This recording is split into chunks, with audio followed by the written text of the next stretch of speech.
guys, it's Glenn from GlennCarCollection.com, and we're going to talk about the 2022 BMW M2. So just when you thought you should get an allocation for the $86,000 M2 CS, BMW has announced there's going to be an all-new 2 Series, an all-new M2 for the 2022 model year. Now, it's going to be a big jump in horsepower, so watch this video all the way through to find out.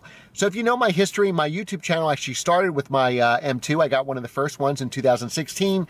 Later on that year, I actually started a YouTube channel about it. I did monthly reviews on it, quarterly reviews. You can see all that on the channel, so we don't have to go over that. But my 2016 M2 only had 365 horsepower. I had Long Beach Blue, if you remember, and a 6-speed manual, and it was a fantastic car. I believe the pricing was about $54,000, and that was with the executive package, which for 2016 was only $1,250. I think they raised it to about $1,550 over the years. And it was a fantastic car. It was my daily driver for a while.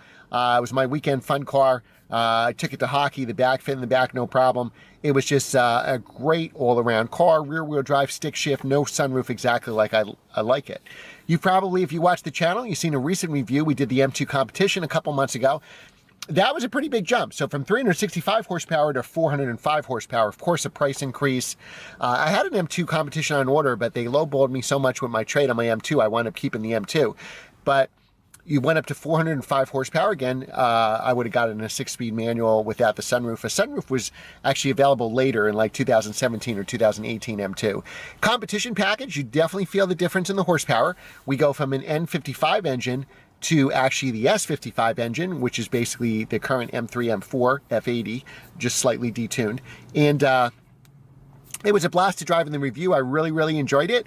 Problem is they made the suspension a lot stiffer. So you feel the extra power. You finally have an M engine. They upgraded the brakes. The M2 kind of fell flat on the track with the stock brakes. The M2 competition are much better brakes.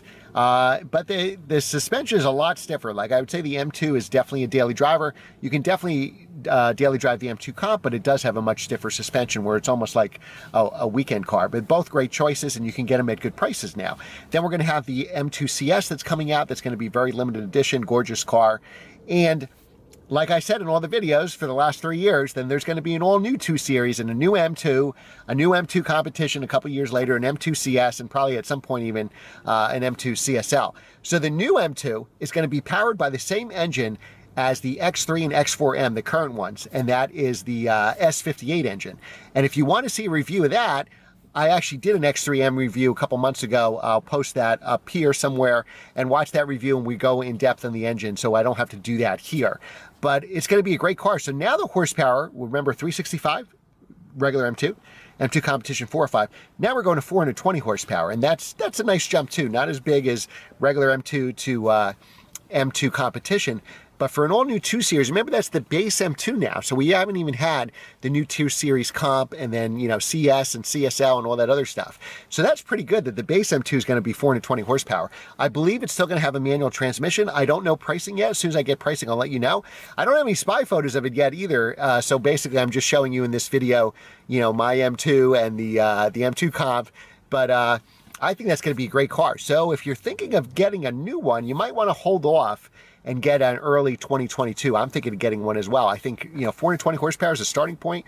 With that S58 engine, it's going to be some car, especially if I can still get in a manual transmission. That's going to be pretty awesome. But I think a good buy right now would be the original M2 or even M2 competition if you can get enough off sticker or find a slightly used one. Drive that for about 2 years. I don't think you'll lose too much, especially if you get like a 2016 M2 that's already depreciated. You can get them probably in the mid to high 30s right now.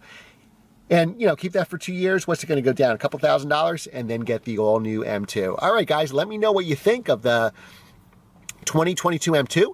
Would you get the CS of the current model? Would you get a Comp? Would you get a 2016 through 2018 M2? Do you have one now? You're going to get the 2022 M2? Let me know in the comments below. Thanks again for watching, guys. Remember to like, share, and subscribe, and hit that notification bell so you don't miss the next video.